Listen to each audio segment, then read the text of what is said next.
El presidente López Obrador presentó a Leticia Ramírez Amaya como la nueva secretaria de Educación Pública en sustitución de Delfina Gómez, quien competirá por la gobernatura del Estado de México.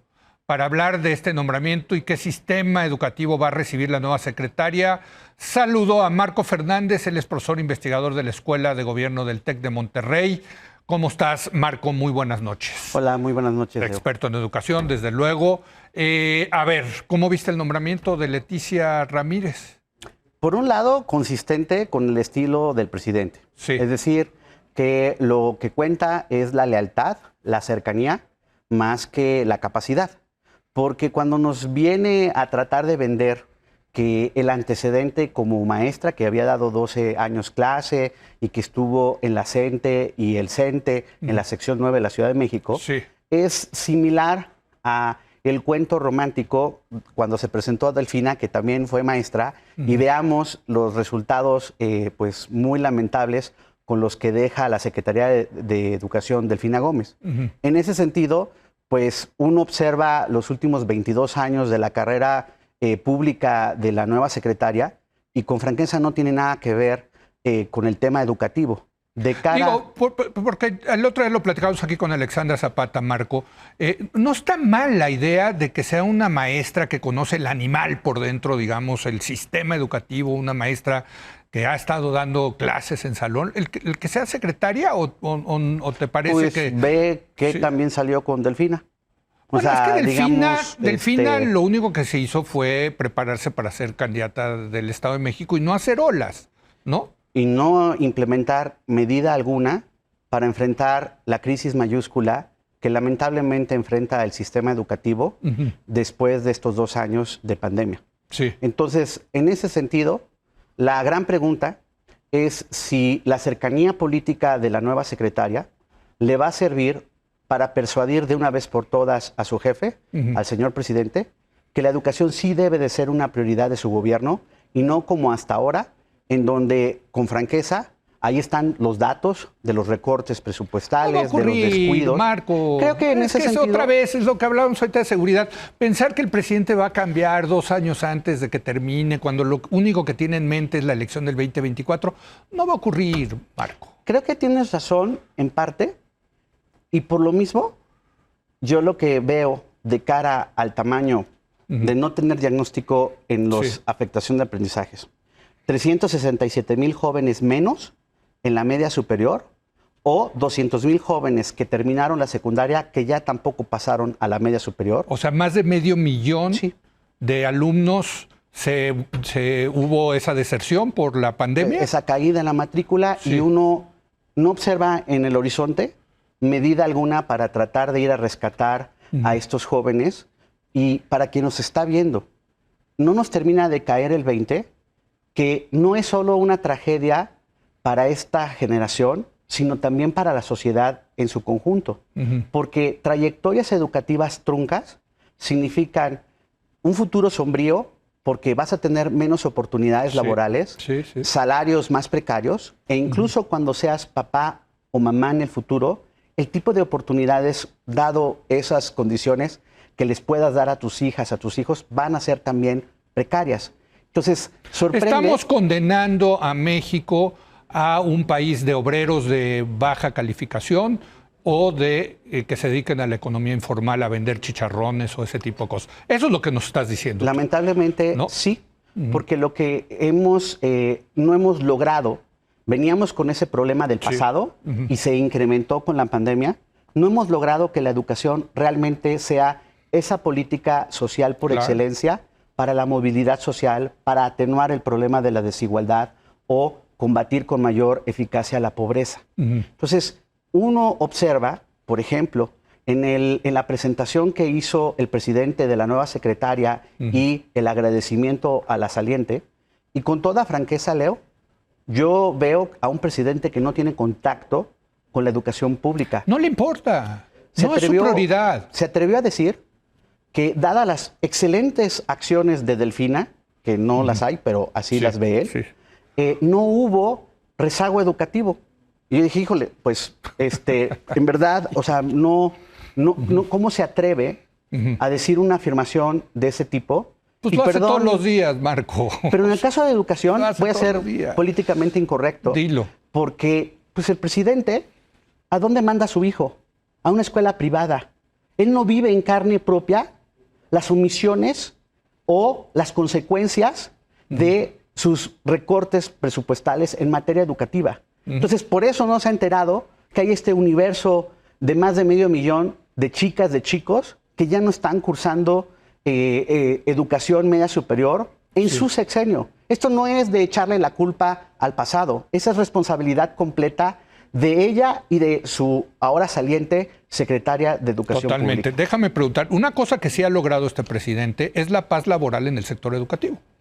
A diferencia del sexenio pasado, donde estaba muy movido el tema por las reformas que trató de hacer el presidente Peña Nieto, pero pues ahora al parecer hay un entendimiento muy claro, tanto con el sindicato como con la coordinadora, y yo veo, no sé qué piensas tú, este nombramiento de Leticia Ramírez en ese contexto, Sí, de un contexto político, de llevar la fiesta en paz con las organizaciones sindicales del magisterio. es una fiesta en paz relativa y con costos. Ajá. Por un lado, porque pues basta solamente, por ejemplo, ir a Oaxaca o a Michoacán y ver cómo nuevamente las secciones de la coordinadora se han apoderado de la gobernanza del aparato educativo. Es decir, en ese sentido, pues no van a querer como ser muy movilizadores porque pues están ellos controlando la educación en esas entidades. Y digo que es relativa porque respecto, por ejemplo, a los profesores de inglés o a los que son los facilitadores de prepa en línea, a ellos ha habido despidos injustificados, sí ha habido manifestaciones afuera de Palacio. En Tabasco, por ejemplo, ha habido manifestaciones hace 2 semanas del Pero magisterio. nada que ver no comparables, no, es cierto, ha no sido comparables, no comparables, marginal, ¿no?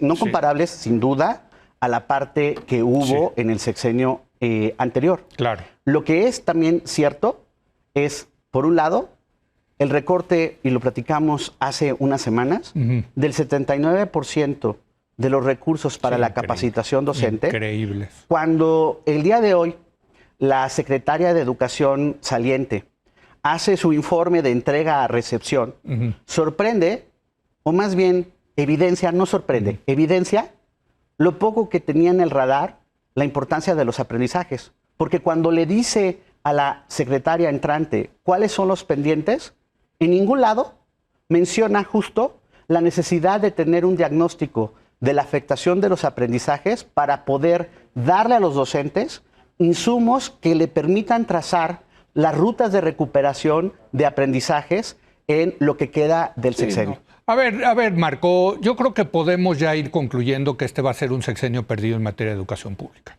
6 años. Lamentablemente. Digo, sí. también hay que decirlo, no todo culpa del gobierno porque se atravesó la pandemia, pero también el gobierno no hizo nada para remediar la educación post-pandemia, ¿no? De hecho, cuando uno observa, por ejemplo, informes recientes del Banco Mundial, de la UNESCO, del Banco Interamericano de Desarrollo, de la OSD, donde están haciendo recuento de las acciones de otros gobiernos en América Latina, por ejemplo, lo que resalta es las pocas acciones del gobierno mexicano para enfrentar justo la emergencia respecto al tema educativo. Claro. En Colombia, por ejemplo, sí hubo dinero para poder contratar programas de datos del Internet, del celular, gratuitos para la bajada de la información en su momento del contenido educativo. Aquí no hubo nada de nada. Nada. Entonces, sí es cierto que se atravesó la pandemia y hizo más complicado el sistema educativo. No veníamos, y ojo, no es que lo hemos platicado a lo largo de muchos años, no veníamos de un sistema educativo de excelencia o con equidad de oportunidades. Pero este gobierno prometió que iba a ser distinto, que justo se iba a, como primero los pobres, una de las cosas que uno hubiera esperado es poner como prioridad la educación. Y tú cancelas escuelas de tiempo completo y luego tomas el pelo a la gente mintiendo, diciendo que la escuela es nuestra, que es el programa estrella del gobierno federal de López Obrador, va a sustituir a las escuelas de tiempo completo.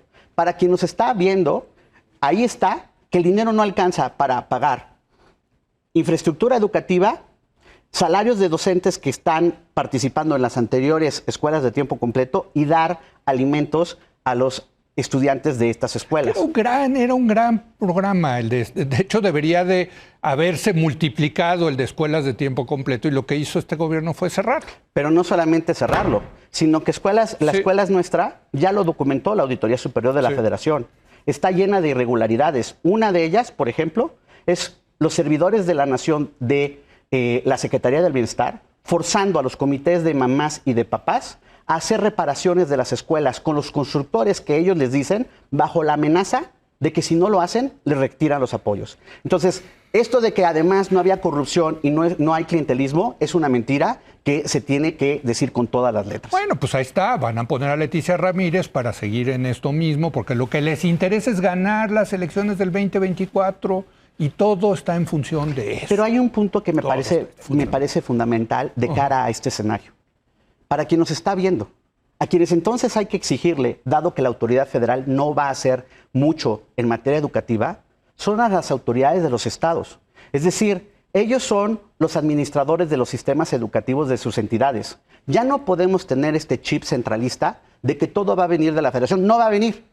Hay estados donde funciona mejor, claro. Guanajuato, Nuevo León y Querétaro son los únicos estados que han hecho sus propias evaluaciones con sus recursos para poder tener estos diagnósticos de recuperación. Y hay unos que le han metido para escuelas de tiempo completo, ¿verdad? Muy poquitos. Dijeron que le iban a poner y a la hora de la hora las cuentas no salieron. Bueno, pues Marco, como siempre, un placer tenerte, pero caray, híjole, siempre que hablo de educación me acabo enojando muchísimo. Porque este país no es que vamos igual, es que vamos peor, man. Y en una sociedad democrática es increíble. Pasó año y medio y la secretaria no dio una sola entrevista para explicarle a la sociedad las acciones que estaba haciendo para enfrentar la pandemia. A ver si ahora a la nueva sí da la cara, sí explica lo que va a hacer al frente de la SEP. Pues yo aquí, desde esta plataforma, le digo a Leticia Ramírez que con mucho gusto lo podemos discutir, le abrimos este espacio para platicarlo y desearle suerte para tener una mejor educación, no para propósitos políticos, eso le toca a otra parte del gobierno y de su partido. Gracias, querido Marco. Vamos a una breve pausa. Voy a platicar con Adán Ramírez de lo que le pasó a Salman Rushdie. Qué cosa, qué historia. Regresamos en un momento más.